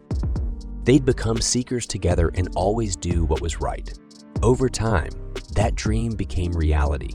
Alongside teammates Ophelia and Vaclav, Leon unlocked his potential, mastering his Seraphim Blade technique to cut through monsters and even slay a forest dragon, an Agitator with an abyssal depth level of 7. Their achievements elevated them from rookies to respected dragon slayers. Renaming themselves the Winged Knights, they gained fame, with Leon as their leader, earning the title Celestial Wings. Keem, proud of his friend, always believed Leon was destined for greatness. Now, years later, as the two drink in a corner of the bar, Keem reflects on Noel Stalin's rapid rise. While the Winged Knights spent years earning respect, Noel barged into places like the Rockbird's Beak and made an instant impression. Keem admits to Leon that he feels envious of Stalin's boldness, but Leon sees Stalin as dangerous and untrustworthy. Still, the group's current challenge looms larger than Noel's antics. They've received a letter urging them to form an official clan. Leon wanted to discuss the matter with their team at the bar, but the earlier confrontation with Noel derailed things. Keem reveals that the group has already decided to trust Leon's leadership, even if he doubts his own capabilities. Despite his insecurities, Leon knows his team looks to him for guidance. They toast to the future of the Winged Knights. The next day, they submit their application to form a clan, only to have Harold Jenkins deny it outright. Normally, they'd meet all the requirements, but with a Valiant set to appear within the year, the guild is being stricter than ever. Keem protests, pointing out their title as Dragon Slayers, but Harold accuses them of playing it too safe, lacking the hunger to rise higher. Furious, Keem demands to know who sabotaged them, but Harold explains the guild didn't send the letter. It was a cruel prank. Even so, Leon begs for another chance. Harold relents, but only under one condition. The Winged Knights must defeat Dantalion, a cursed beast with an abyssal depth of 8 in the Cursed Eyes. And to make things even more intense, they'll be competing for the same mission against none other than Noel Stalin's group. With this, our episode ends here. Harold gathers everyone to explain the rules of an epic challenge. To win, the groups must defeat a creature called Dantalion. When Harold asks if anyone knows what it is, Noel jumps in with a detailed explanation. Turns out, it's a giant monkey-like beast with a third eye that can read minds and has a terrifying habit of hunting down anyone who fails to defeat it. Jenkins, however, shuts Noel down, saying, "Less drama, more action." Harold then lays out the ground rules. The Winged Knights and Blue Beyond teams will compete to slay Dantalion, but killing people is a big no-no. Attacking fallen opponents is also banned, and anyone who restrains an opponent must do so far away from the monsters. Harold promises to monitor the test closely to ensure no funny business happens. Noel, however, is worried. Just the other day, a rival team member attacked him at a bar, and now he's scared of sneak attacks during the test. Leon apologizes for the incident, but Noel isn't buying it. He suggests interference should stay allowed so that everyone is on the same page. Harold reluctantly agrees, but warns that this test is a one-time exception. Now for the kicker. Losing this challenge doesn't just mean losing face, it means total disbandment. If the losing team ever reunites, their seeker licenses will be revoked. With the stakes set, Noel signs the agreement without hesitation, and Leon and Keem follow suit. Harold announces the test will take place in 3 days at noon. Before parting, Leon shakes Noel's hand and warns him that the Winged Knights are superior fighters who won't hold back, but Noel smirks and drops a bombshell. His strategist, Rosen, has gained a new power to calculate outcomes and foresee the future. According to Rosen's predictions, Noel winning and Leon crying is all but guaranteed. Leon's shocked but quickly regains his composure, admitting he's looking forward to the fight. Fast forward 3 days. The groups gather for the challenge, and Harold gives the signal to start. While the Winged Knights rush toward the abyss, Blue Beyond pulls out sandwiches. Yes, they start a picnic. Leon, understandably annoyed, demands to know what's going on. Noel casually explains, "One can't fight on an empty stomach. Plus, since you're so much better than us, why not go first?" Furious, Leon almost challenges him on the spot, but Keem calms him down, saying it's just a distraction. As the Winged Knights prepare to face Dantalion, tensions rise. Vaclav, one of Leon's teammates, reveals that Noel tried to recruit him and others to betray their team. Everyone turned him down, but the revelations unsettle Leon, until his team reassures him they'd never betray him. Before Leon can process this, Dantalion ambushes the Winged Knights. Leon blocks its attack with his holy shield and the battle begins. Meanwhile, Blue Beyond keeps eating sandwiches. Harold watches them, shaking his head while holding a forged letter Noel sent to the Winged Knights to stir up paranoia. Flashback to the day before the test. Harold confronts Noel about his dirty trick, saying he crossed a line by using the guild's name. Noel cheekily asks if he's disqualified, but Harold lets it slide. Noel promises he'll win the contest anyway, declaring, "That's how Overdive made me." Back in the present, Koga, a Blue Beyond member, starts questioning whether their picnic strategy is a good idea. Noel explains his game plan: patience. He knows the Winged Knights are strong, especially their leader, Leon Frederick, who's basically a walking cheat code. With his angelic wings and super speed mana, Leon can pull off powerful techniques in the blink of an eye. He's not just talented, he's gifted by the heavens. But there's a catch. Leon's obsession with doing the morally right thing is his fatal flaw. Noel's confident this will lead to their downfall, though he keeps the specifics under wraps. Oh, and Noel's already planted seeds of chaos. He's whispered cryptic warnings to all of Leon's teammates, except Leon himself. What's the big twist? Noel predicts that Leon will betray his own team. Flashback to the day before the test. Noel tries to recruit Keem, Leon's childhood friend, to betray the Winged Knights. Keem laughs it off at first, but Noel's pitch gets sneaky. Leon's so talented, he'll eventually leave you in the dust. Do it first, or he'll do it to you. Keem storms off, loyal to his team, but Noel's words linger. Fast forward to the test. The Winged Knights face off against Dantalion, a creepy mind-reading monkey with a third eye and a bad attitude. It treats them like chew toys, dodging every attack. Vaclav throws fire magic, Keem goes for a lightning-fast stab, and Leon tries his divine impact move, but nothing lands. Dantalion counters by pelting them with boulders like it's a demolition derby.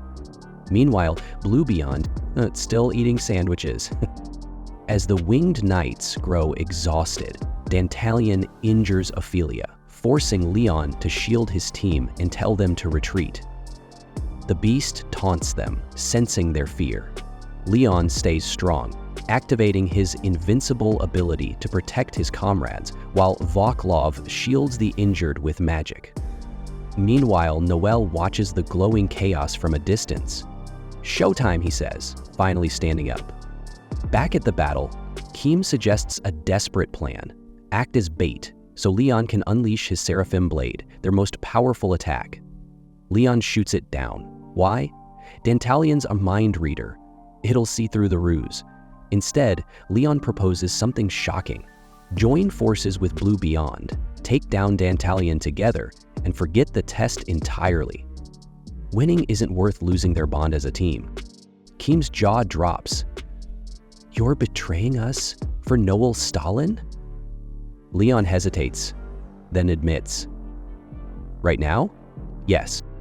Heartbroken, Keem snaps. That damn Noel was right. In a fit of rage, he stabs Leon, not fatally, but enough to drop him.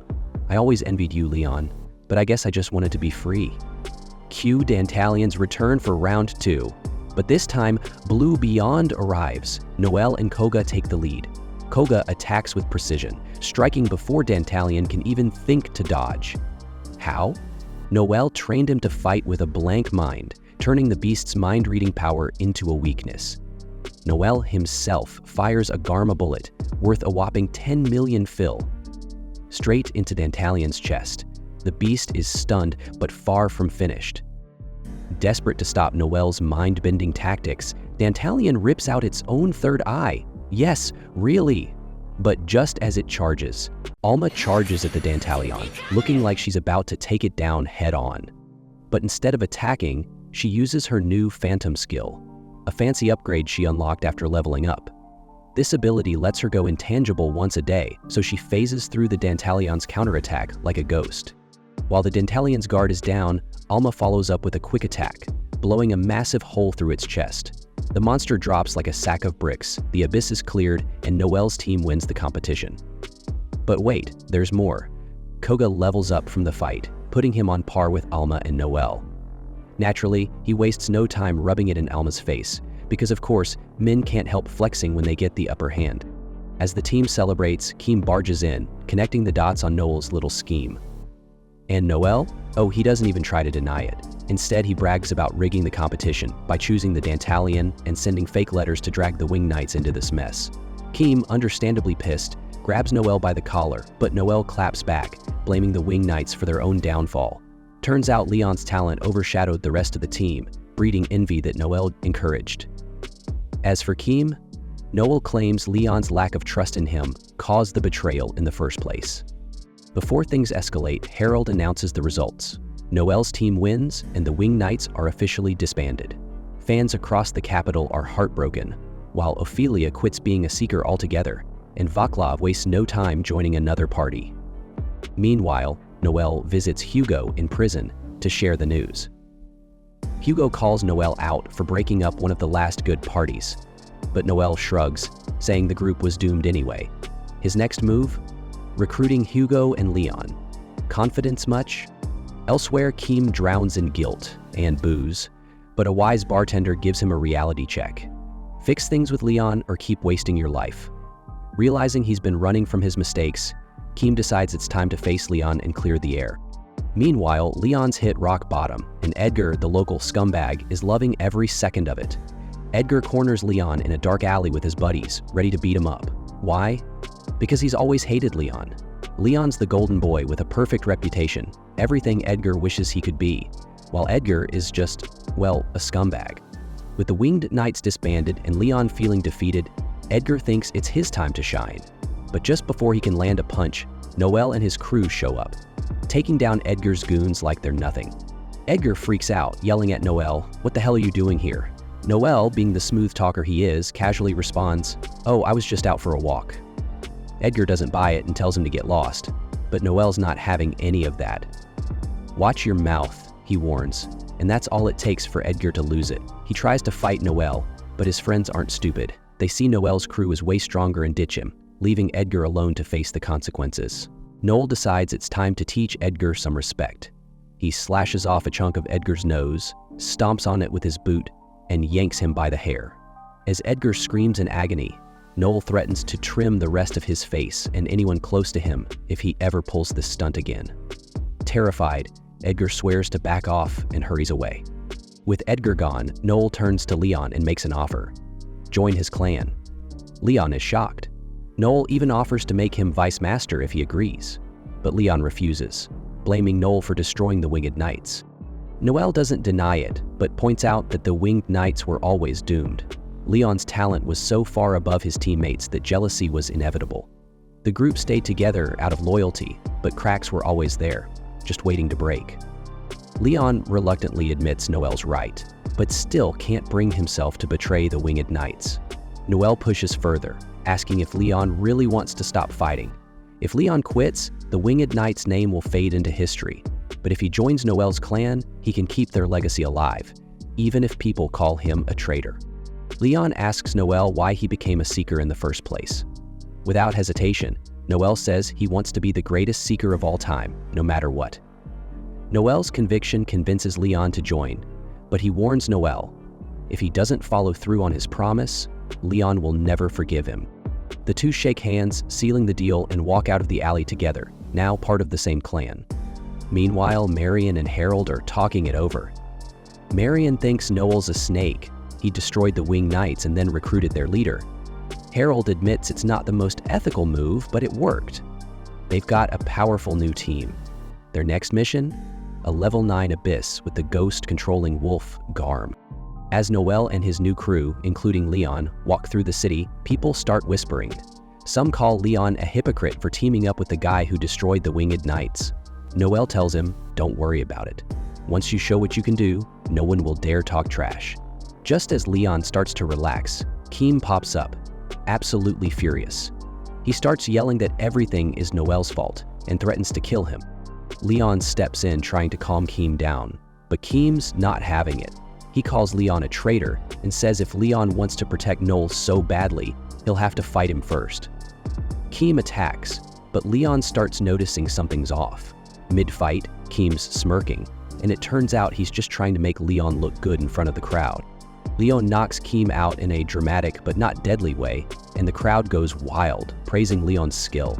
Leon feels torn, but he knows he's made his choice to follow Noel, even if it means Keem resents him. As Leon walks away, he hears Keem wish him good luck. Leon almost goes back to make peace, but Noel stops him, saying, "This is exactly what Keem wants. Your best revenge is getting stronger." Later, Noel shows off their new clan house, and he's pumped. He got it for just 20 million, and everyone else is shocked. Leon remembers hearing rumors that the place used to be an execution ground and is haunted by ghosts. That's why it was so cheap. Noel shrugs it off, revealing his secret weapon, an exorcism skill book he just bought. Problem solved. Noel then reveals their new clan symbol, a snake with angel wings, symbolizing the balance of good and evil. From now on, they're the Wild Tempest clan. A few days later, Noel's new clan gets their first mission, taking down Garmer, a wolf demon who can summon endless waves of ghosts. It doesn't take long before they're overwhelmed. Garmer's summoning skills are too much for Noel's exorcism ability to handle. Frustrated, Noel admits he's unsure what to do next. Garmer, being no dumb mutt, realizes he's wearing them down and plans to finish them off once they're exhausted. Noel quickly comes up with a strategy, ordering Koga and Alma to back Leon up while he uses his ultimate Seraphim blade to cut through the ghosts. Leon doubts it'll work, but follows the plan anyway. They manage to wipe out all the ghosts with a coordinated attack, but Garmer himself is too powerful, forcing the team to retreat into a nearby cave. Completely drained, the team collapses, desperate for a break, but Garmer isn't letting them off that easily. The massive wolf storms into the cave, ready to feast on them all. Just when it looks like the end, Noel calmly steps forward and offers Garmer a deal. He promises to share some useful information if Garmer spares them. Intrigued but skeptical, Garmer agrees to listen. Noel casually pulls out a mister and sprays it in the air. Garmer is confused, thinking it's some kind of joke, until the poison kicks in. Turns out, the mist is a lethal toxin created by Alma's assassination skills, specially designed to take down beasts like Garmer. At first, Garmer laughs it off, claiming a little poison won't stop him. But Noelle smirks and reveals the real twist. He rigged the entire cave with more of the same poison. Garmer tries to fight through it but collapses, completely weakened. Noelle's plan all along was to fake a retreat, luring Garmer into his trap. With the beast too weak to resist, Noelle delivers the final blow, taking Garmer down for good. Afterward, Noel meets Harold, who congratulates him on the victory. But Noel isn't satisfied. He's just getting started. His dream is to become the greatest seeker of all time, and to do that, he'll make his clan the strongest in the land. And that's a wrap for this anime. If you want more awesome anime recaps, don't forget to hit that subscribe button, and stick around, more adventures are just around the corner.